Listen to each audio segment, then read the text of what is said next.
The Haircut by Lardner. Read by Daniel Johnston. I got another barber that comes over from Carterville and helps me out Saturdays, but the rest of the time I can get along all right alone.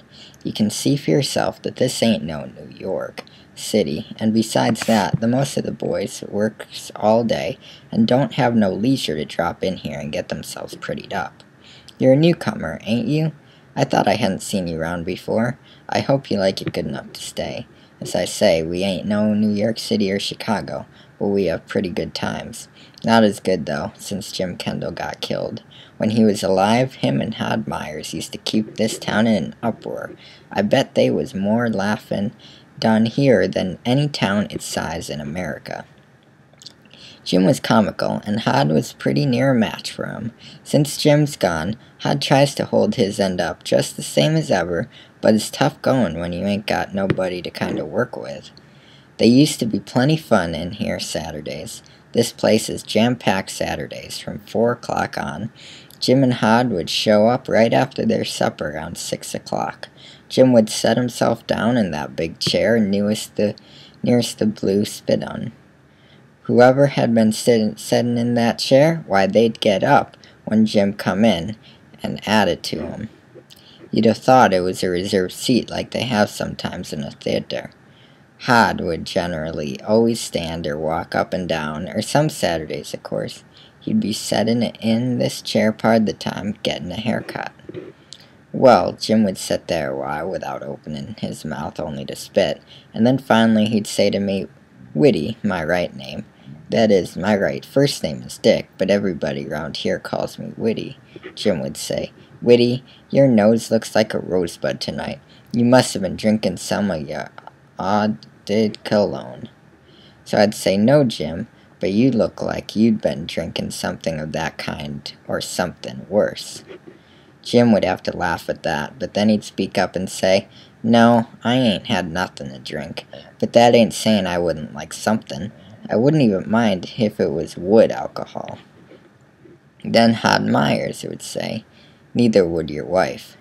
That would set everybody to laughing, because Jim and his wife wasn't on very good terms. She'd have divorced him, only they wasn't no chance to get alimony, and she didn't have no way to take care of herself and the kids. She couldn't never understand Jim. He was kinda rough, but a good fellow at heart. Him and Hod had all kinds of sport with Milt Shepard. I don't suppose you've seen Milt. Well, he's got an Adam's apple that looks more like a mushmelon. So I'd be shaving Milt, and when I'd start to shave down here on his neck, Hod would holler, "Hey, Whitty, wait a minute. Before you cut into it, let's make up a pool and see who can get closest to the number of seeds." And Jim would say, if Milt hadn't have been so hoggish, he'd have ordered a half a cantaloupe instead of a whole one, and it might not have stuck in his throat. All the boys would roar at this, and Milt himself would force a smile, though the joke was on him. Jim certainly was a card. There's his shaving mug, sitting on the shelf right next to Charlie Vale's. Charles M. Vale, that's the druggist.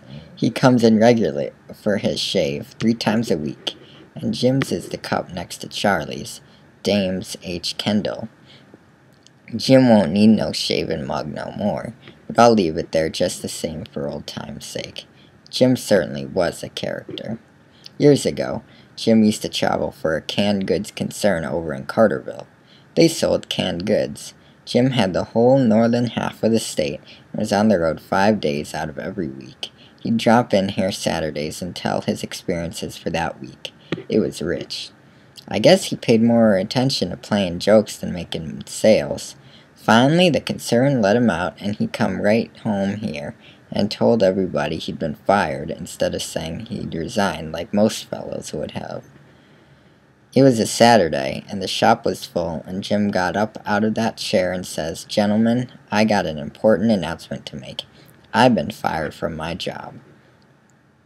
Well, they asked him if he was in earnest, and he said he was, and nobody could think of nothing to say till Jim finally broke the ice himself.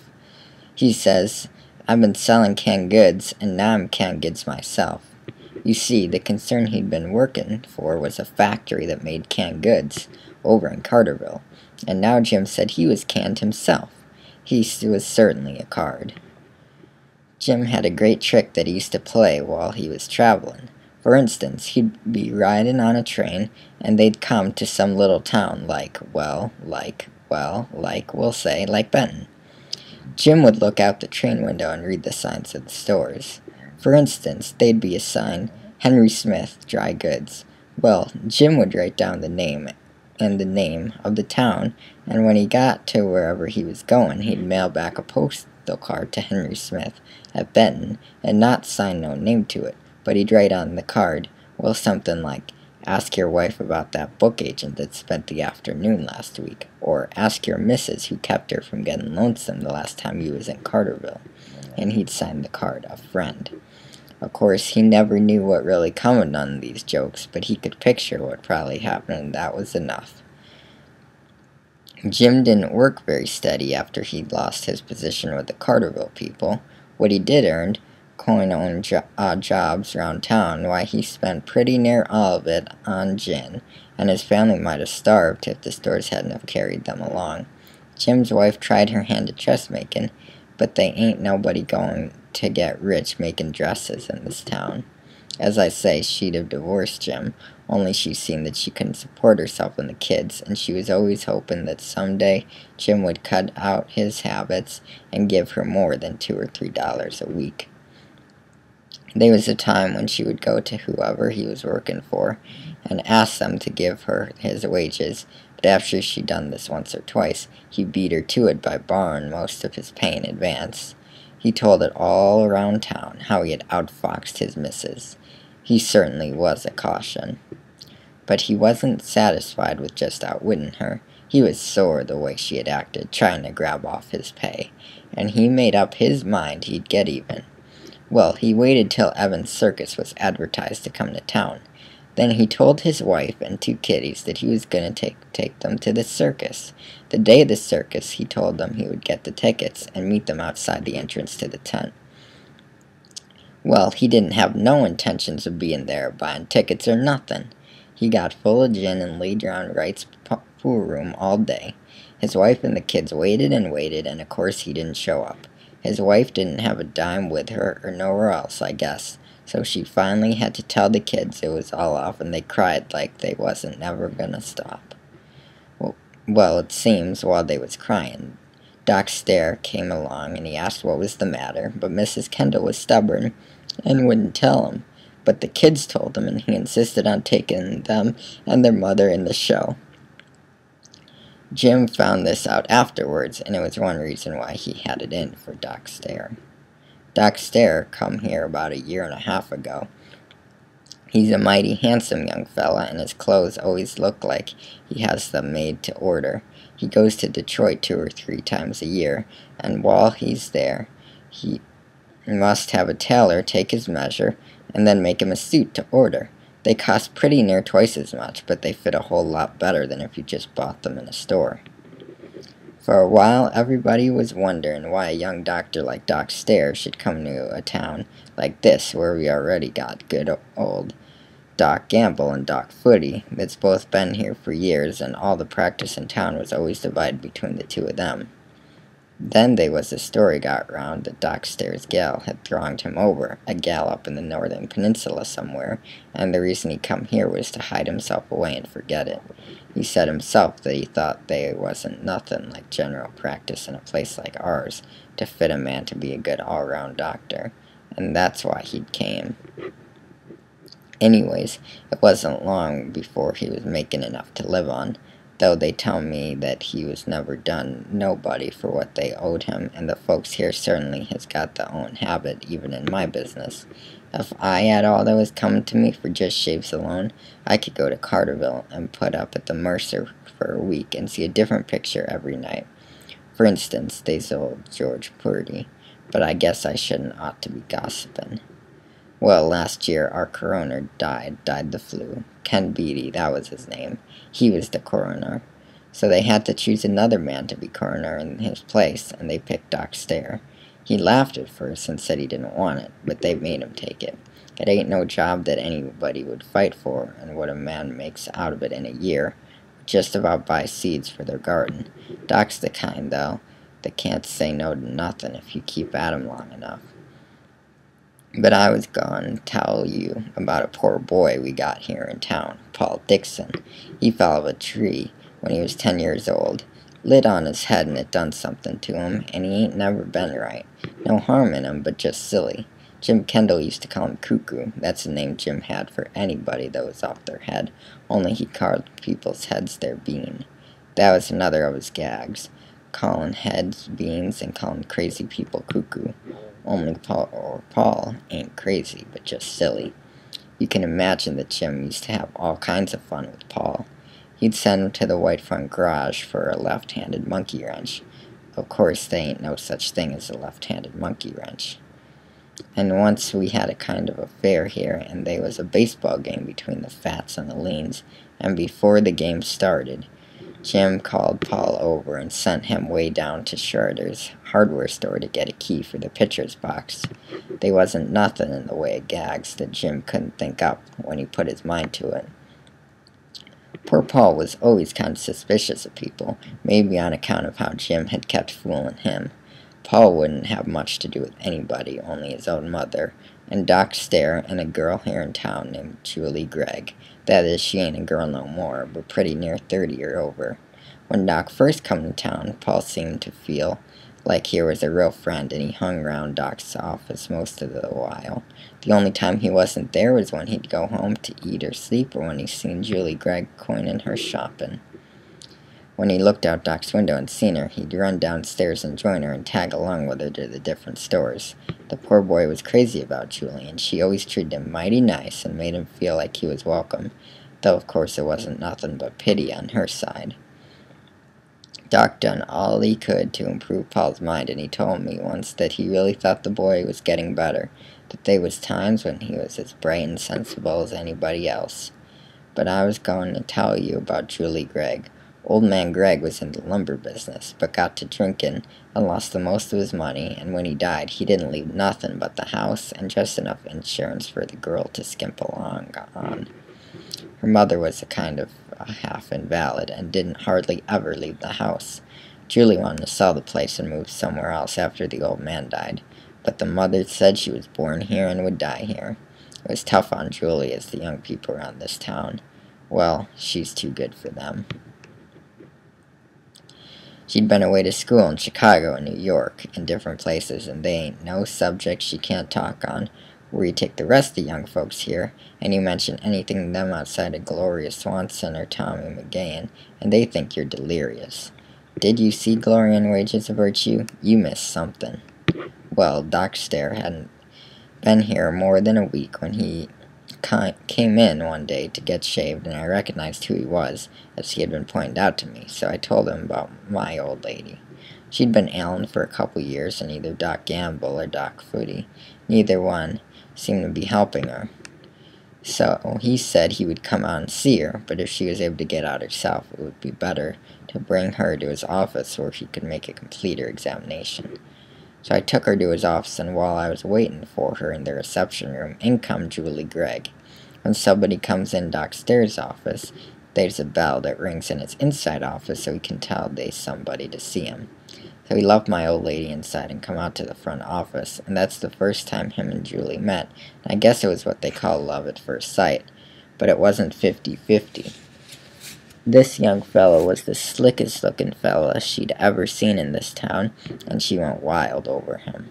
To him, she was just a young lady that wanted to see the doctor. She'd come on about the same business I had. Her mother had been doctoring for years with Doc Gamble and Doc Footy, and without no results. So she'd heard there was a new doc in town and decided to give him a try. He promised to call and see her mother that same day. I said a minute ago that it was love at first sight on her part. I'm not only judging by how she acted afterward, but how she looked at him at that first day in his office. I ain't no mind reader, but it was wrote all over her face that she was gone. Now Jim Kendall, besides being a jokesmith and a pretty good drinker, well, Jim was quite a lady killer. I guess he went pretty wild during the time he was on the road for them Carterville people, and besides that, he'd had a couple little affairs of the heart right here in town. As I say, his wife would have divorced him, only she couldn't. But Jim was like the majority of men, and women too, I guess. He wanted what he couldn't get. He wanted Julie Gregg, and worked his head off trying to land her. Only he just said bean instead of head. Well, Jim's habits and his jokes didn't appeal to Julie, and of course he was a married man, so he didn't have no more chance than, well, a rabbit. That's an expression of Jim's himself. When somebody didn't have no chance to get elected or something, Jim would always say they didn't have no more chance than a rabbit. He didn't make no bones about how he felt. Right in here, more than once, in front of the whole crowd, he said he was stuck on Julie, and anybody that could get her for him was welcome to his house, and his wife and kids included. But she wouldn't have nothing to do with him, wouldn't even speak to him on the street. He finally seen he wasn't getting nowheres with his usual line, so he decided to try the rough stuff. He went right up to her house one evening, and when she opened the door, he forced his way in and grabbed her. But she broke loose, and before he could stop her, she run in the next room and locked the door and phoned to Joe Barnes. Joe's the marshal. Jim could hear who she was phoning to, and he beat it before Joe got there.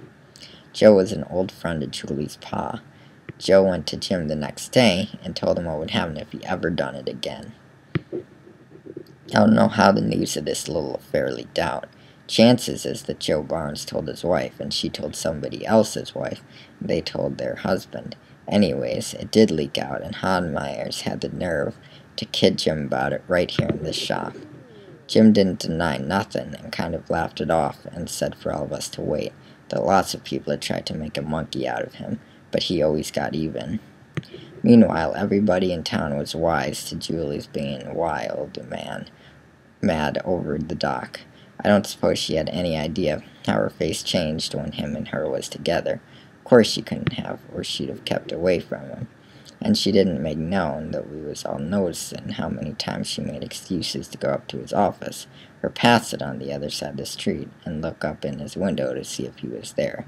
I felt sorry for her, and so did most other people. Hod Myers kept rubbing it into Jim about how the doc had cut him out. Jim didn't pay no attention to the kitty, and you could see he was planning one of his jokes. One trick Jim had was the knack of changing his voice. He could make you think he was a girl talking, and he could mimic any man's voice. To show you how good he was along this line, I'll tell you the joke he played on me once.